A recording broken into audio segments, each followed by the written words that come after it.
Hi guys, I'm Joe Carrison. I'm the Director of Operations here at Posh Detroit, and today I want to talk to you guys a little bit about email marketing. I know that a lot of people are complaining about email lately. In fact, for the last 2 or 3 years, there's been a big, move to kind of find the new email, right? The new replacement for email. And so most people have been trying to leverage Messenger, the Facebook messaging app, to take the place of email in their marketing platform. What a marketer I talked to recently had said that, Messenger is where email was 5 years ago. Well, okay, but here's the thing, it really isn't. According to the statistics firm Statista, excuse me, 27% of people say they use Messenger regularly. This is in direct comparison to 27% of people who say that they never use Messenger.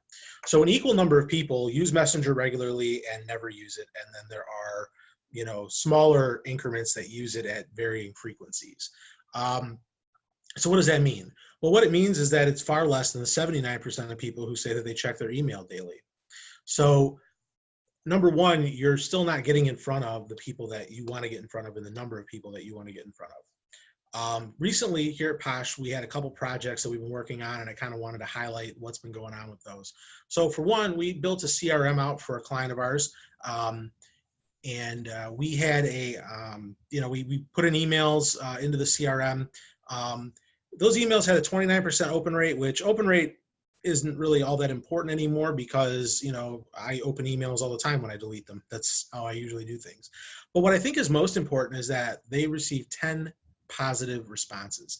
Essentially, the email was asking, hey, would you be open-minded to finding out how I can help you save some money?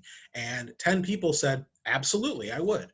Those are exactly the kinds of conversations you want to be having via email with your clients. The other thing was that there were links in the emails. They had about a 14% click-through rate. Actually 12.5%, excuse me, which is great. They took them to a valuable page on the website, which then led to more forms being filled out requesting more information about the service. So if you're like a mortgage person, for example, which is what we built the CRM for, if you want to be having conversations about refinancing with people, this is one way to do it. Another campaign we ran was in the retail space. Lower open rate, about 4.35%, but our client has a database of about 622,000 people, which means that 27,000 people opened the email. Had a 14.5% click-through rate on the deal of the day link within the email. The profit margin on the products is about $60, give or take, depending on the item itself. So even if a quarter of the people who clicked on that end up purchasing the product, that's $60,000 in revenue that day. Per day, $60,000. And that's profit, not revenue, that's profit. That's how much money they're making. Granted, you may see higher sales one day versus different sales the next day because of the products. However, $60,000 a day is nothing to sniff at. So what are we doing differently? How are we changing the email marketing landscape at Posh? A couple things we're doing. Number one, we know that the interruption game is out the window. We're not just spamming people's inboxes saying, hey, want our product? Here it is. Or, hey, buy our product. Or, hey, sign up. Or, hey, this. We're not doing that. That's an interruption. Most people find that at best, they're going to ignore it. And at worst, you're annoying them. And the last thing you really want to do these days is annoy someone.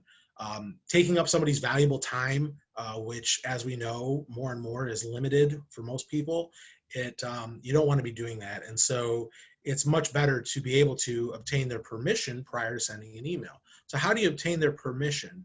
Well, there's a bunch of different ways to do it. One of the things you want to make sure that you're doing is you're staying familiar with the person. So if, let's say, the person filled out a form about refinancing their mortgage, for example, you want to make sure that you're sending them an email that has something to do with refinancing. You don't want to send, hey, buying a new house, or hey, let's, whatever the case may be, you want to make sure that you're sending something that's valuable to them and relevant to what they're looking for. On the retail side, if somebody fills out a form interested in a product that might help them, maybe like a Fitbit or something along those lines, something to help them exercise, you want to make sure that you're sending them a relevant follow-up email. You want to make sure that the subject line isn't something really spammy with all caps and saying, hey, look at us, we have a product that you want. You don't want to do that. You want to have a conversation with someone. When you have a conversation with someone, how do you talk? You don't talk like, hey, I'm here, let's talk now. You don't do that. Don't write in all caps. Why are you yelling at people? That's not cool. If you're going to, if you're writing an email to somebody who, if you're a B2B marketer, for example, how busy are you during the day? Think about it. Okay, you're very busy. So guess what your customer is? Also busy. So does your email need to be a long, drawn out paragraph or long 5, 6, 7 paragraph long email about how great you are and what your business is? No, absolutely not. In fact, one of the coolest tools you can use nowadays is a program called BombBomb, which allows you to do exactly what I'm doing right now, but in an email. Send a video. In a world where it is so hard to get face-to-face to a consumer, you have to earn that trust, you have to build that rapport, so finally when they're ready to make that purchase decision, you're the person on their mind. This is one way to get in that space. So now we're in a comfortable position where you can watch a video and you can hear me say, hey, Tom, nice to finally hear from you. I just had some information I really wanted to send to you. So if you want to get that information, just email me back and let me know, and I'll be happy to send it to you. Something simple like that, right? That didn't take long. That was 8 seconds. 8 seconds. People have 8 seconds. They don't have 5 minutes. They have 8 seconds. So if you can take your message and distill it down into 8 seconds, you're going to capture the attention of the person. That's super important these days. And so getting someone's attention is one thing. Keeping their attention is another. How do you keep someone's attention via email? You write compelling emails. You send them information that they actually want. When somebody says, like in the mortgage industry, for example, they're saying, yeah, I am interested in refinancing my home. So what you might want to do is send over a sheet of rates. Like, hey, here's the current mortgage rates. Why don't you take a look and see what you think? If it's lower than what you're paying right now, we might be able to get you into something a little better, maybe a 30-year fixed as opposed to what you're paying currently. Maybe we can get you out of a FHA and into a conventional mortgage, something along those lines. So really focusing on those things and making sure that you are sending relevant, expected emails to your clients is extremely important. So how do you make sure that it's expected? That's when you gain their permission. That's when you have them go to a landing page via a Facebook ad or fill out a form via Google Ads, something along those lines where they are actually requesting information from you and then you're providing that information. It's the oldest, trick in the book. Like, hey, listen, I'll give you something if you give me something. Now, the something they're giving you is their information. They're telling you their name, probably their phone number, maybe their email, maybe a couple other things. You don't want to make those forms too long because especially in that first interaction, there's not that trust level there. So quick information. Hey, listen, I'm going to send a home buyer's guide to you. I'm a realtor. I know all about buying homes. I'm going to send you a buyer's guide. Look it over. If you have any questions in the meantime, I can follow up with you in a week. How does that sound? Keeping those things there, keeping open-ended questions so you're not necessarily doing that. And one of the biggest tricks I found that works really well is if you can ask a question that gets someone to say yes or yes. Like, you're not asking them a yes or no question, you're asking them a yes or yes question. So one of the things that we do for realtors, for example, is we send out an email that says, hey, listen, I know you were asking about buying a home. When are you thinking about buying? Are you thinking about buying soon or within the next year? So they're still going to say yes, right? So either it's like, well, most likely in the next year, or no, I'm ready to buy now.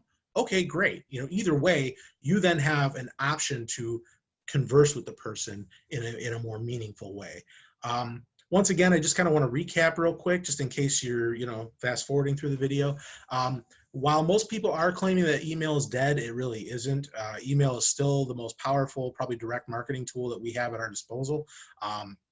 If you're in business and you want to get in touch with your customers, 79% of them are still checking their email every day. 27% are using Messenger on a daily basis, and 27% never use Messenger. So something to think about when you're starting to think about all this stuff. And if you're Googling like, oh, Messenger use statistics, what's interesting is that page 1 on Google, everything that's on there tells you that Messenger's great. It's the best thing since sliced bread. It's more powerful than every single marketing tool that's ever been invented, and it's going to change the game. Well, Messenger's been around for a few years, and it really hasn't caught on the way that email did when it first came out. And email has stayed steady. Email's been in our life for how long? I mean, email's been around since I've been a kid. And for many of you watching this, it's probably been around your entire life. And if it hasn't, you're probably way more comfortable with it.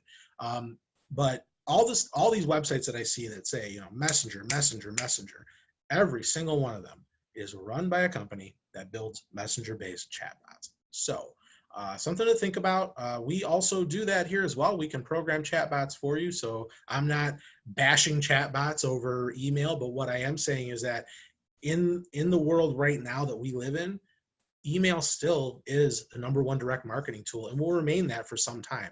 So once again, I'm Joe Carrison. I'm the Director of Operations here at Posh Detroit.